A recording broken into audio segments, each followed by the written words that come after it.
Got Marge with us today. How we doing? How's everybody doing? You guys having a good day? Good time? I think today is Saturday. Yeah, Saturday. Wow. We're already at day 16. Can you believe that? Day 16.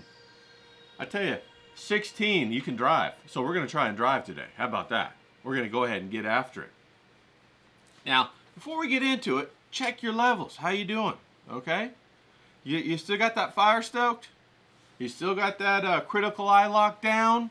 You know? Are you got your schedule in place? Does it need tweaking? You never know. Just check. Just check. You got your Sunday Fun Day experiment locked in? Huh? You got that locked in? What are you going to do? You're going to throw... Hey, you might even just drip ink on the page and see how that goes. Or splatter it. Or cut up a brush and see what kind of marks it makes. Get in there and experiment. Sunday Fun Day. Laboratory experiment in the sketchbook. I want to see him. I want to see him get wild. Let's go. Okay? Now, every image that you make has a story. There's a story in every one of them. I think a lot of the times we get so locked into trying to improve certain aspects of whatever it is at the images that we're making that we forget they're supposed to say something. You know, what is it that we want to say? And I think we all started and we knew what it was that we wanted to say. And then the more you study and the more you work on trying to get your little figures just right, or your landscapes pretty, or your colors not muddy, sometimes you lose sight of that. You know, you lose the vision, or you just kind of squash it away into a little trunk and shove it in the corner of your heart or something like that, you know. But you want to get back to that. Sometimes that's even more important than the artwork, you know. Sometimes you could have just elementary artwork and something profound to say, and it catches wind and goes viral, you know? And it's that truth that resonates in all of us that we're all trying to tap into, you know? That's what we're really trying to tap into. That's why you have to do the work on yourself, and you have to check the levels, and you have to get rid of the critical eye, because you want to get that pond nice and calm so you can see your reflection and tap into the truth that's in all of us. That's when artwork becomes significant. You know, that's when artwork becomes important. That's when artwork becomes living, so that it has a meaning beyond what you thought it meant. Because each person that views it supplies their own interpretation with how it fits specifically in their own life. And that's wild. That's crazy. You know, great writing is like that. Statues are like that. Songs are like that. All these great things are like that. That's why great art gives energy to the viewer. It meets the viewer where they are. Whereas propaganda takes energy from the viewer. It forces the viewer into a thought process that the propagandist wants. It confines you, restricts you, takes away your authority, takes away your divine right as an individual. Whereas great art taps into that. It reinforces it. It rejuvenates it. It gives that energy, that individualistic right, that energy to all of us. You know, I'm sure we'll get into the discussion at some point about what makes great art from regular art or mediocre art or propaganda. We'll talk about all that, because all that's really heavy and we should talk about it. There's a lot of people out there who think I can just throw anything on the canvas and that's art. Well, that's not the case. That's not true. A lot of people think, well, if I make it big enough and a famous person does it, and then I put up a whole, you know, big old word soliloquy or paragraph explaining what the art is, you just didn't get it. You're not smart enough. You're not intellectual enough to get it. That's propaganda. That's some bullshit. That's how we say it right here. Bullshit. Or horse shit. Horse shit. That's what that is. Because we've all been looking at images our entire life. We're professional image viewers, right?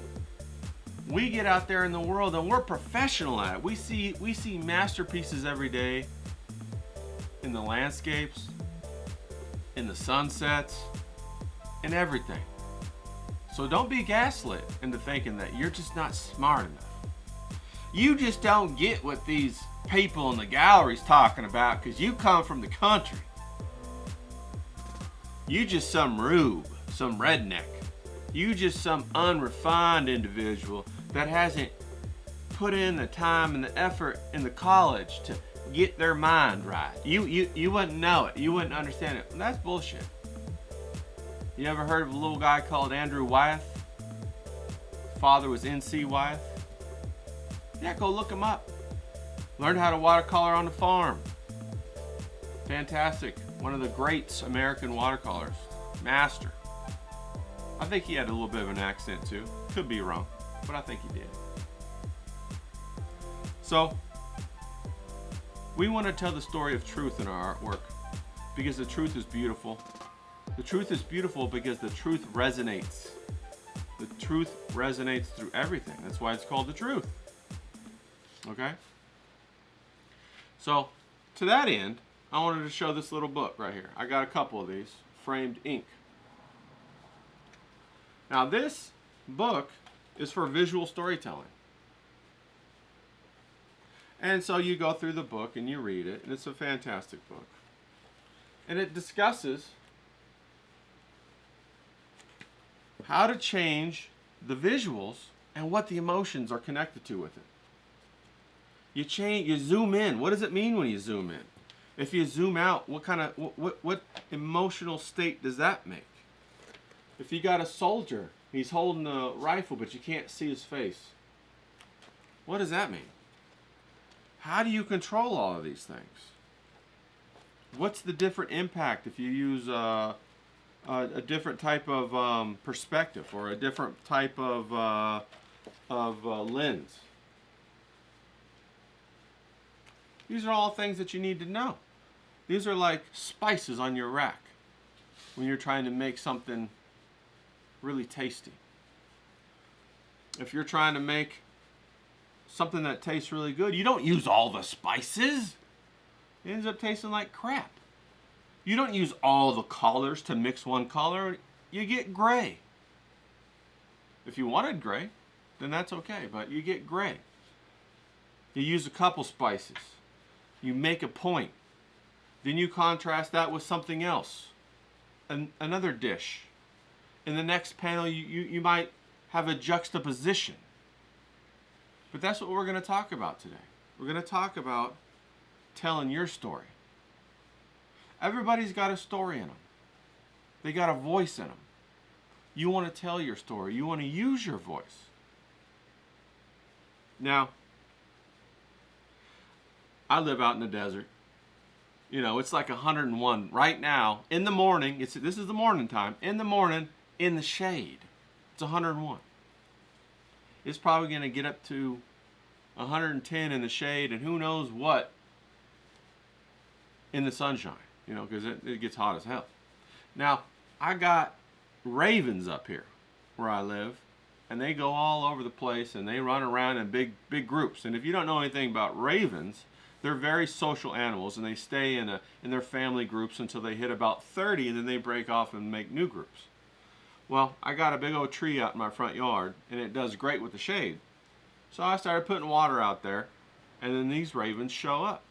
So now I got me about anytime between 5 and 30 ravens that come to my little resort spa out there and get a drink, and I set up a little pool for them to get wet in and roll around and whatever. And then I feed them sometimes too. I take scraps like from my steaks or whatever, and I put them out there, and I watch them jump around and get all mad and, you know, get happy or, you know, do whatever that they do with their. It's so funny to watch them. They have a very precise social etiquette, and they rotate around and eat, and everybody gets a turn, and I could tell who's the older crows because they let them come. Everybody waits until the older crows get there. Then they come up and they eat first, and then everybody else comes and they get their eating, and then they squawk and they yell at each other. And every once in a while, I'll hear them really throwing a fit out there, so I'll look out there. And there will be a cat that's walking up trying to get a drink of water. And they don't move. They stay like 15 of them, and they just yell at this cat. Wah, wah, wah, wah, wah, wah, wah. And they sit there yelling at the cat. Sometimes the cat gets intimidated and runs away, and sometimes if there's not enough of them, the cat says, I'm going to get my drink anyway. But it's so fun to watch. So I started making little cartoons of the crows, of the ravens.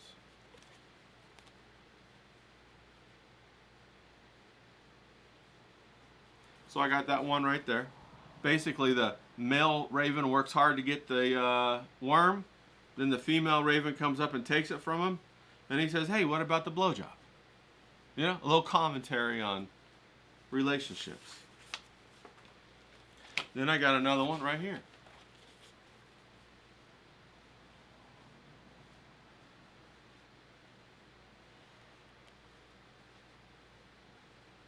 And if you can read it, it says, whenever I have a terrible day, I just come sit in this tree and it always makes everything better. Then the other raven says, well, what do you think about this tree that makes it so special? What do you think it is about this tree that makes it so special? And then the guy comes out and his car's all pooped on with all this raven poop. And he's like, what the hell? You know, he's all yelling. And so it's a little joke that they come to the tree to shit on somebody else to make them feel better. And that's what's funny. You know what I mean? So this is just things that I watch outside of my door. Or you can go ahead and make something else, like I made this one about the Trump Epstein thing. And I thought it was pretty funny because, you know, Trump just had that press conference where he was sitting there and he's like, why are we still talking about Epstein? And it really made me think back to when Hillary was talking about Benghazi and she snapped and said, what difference does it make now anyway? What difference at this point does it make anyway? And I thought that was real interesting. I don't know what that means, but I thought it was interesting. So maybe you have a lightning bolt idea like this. Maybe you were watching The Biggest Problem in the Universe and you saw something and you want to make a little story. It could be one panel, it could be two panels, it could be a whole bunch of panels. Maybe you had something with your girlfriend or wife or whatever, or husband, and you thought that was pretty funny, so you want to put that in a cartoon. You know, we'd love to see it. So post it up there. Do it. I'm looking forward to seeing it. Do it and post it. Or maybe you had something funny happen to you at work. I mean, hell, that's how Dilbert started. I love Dilbert. But we all have a story.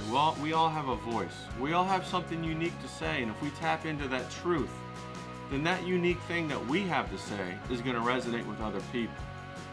And then it becomes important. It becomes significant.